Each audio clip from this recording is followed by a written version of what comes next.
অভিমান না ভাঙালে যে যন্ত্রণাটা হয়, সেই যন্ত্রণা একমাত্র ভুক্তভোগী ছাড়া আর কেউ উপলব্ধি করতে পারে না। মানুষ অধিকার বোধ থেকেই কারোর কাছে প্রত্যাশা রাখে, আর যখন অভিমান অভিযোগগুলো মুখ থুবড়ে পড়ে থাকে মনের এক কোণে, মানুষ তখন নিজেকে অসহায় মনে করে। দিনের পর দিন অবহেলা, গুরুত্বহীন হয়ে যাওয়া, কারোর কাছে নিজের প্রাপ্য অধিকার এবং সম্মান না পাওয়ার কারণে যত অভিমানের মেঘ এসে মনের আকাশে ভিড় করে।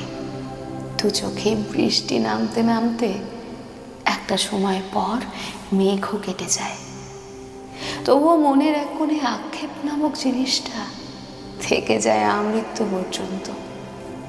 যারা অভিমান বোঝে না, অভিমান ভাঙায় না, কেবল এড়িয়ে যায়, গুরুত্বটুকুও দেয় না, তাদের কাছে মানুষ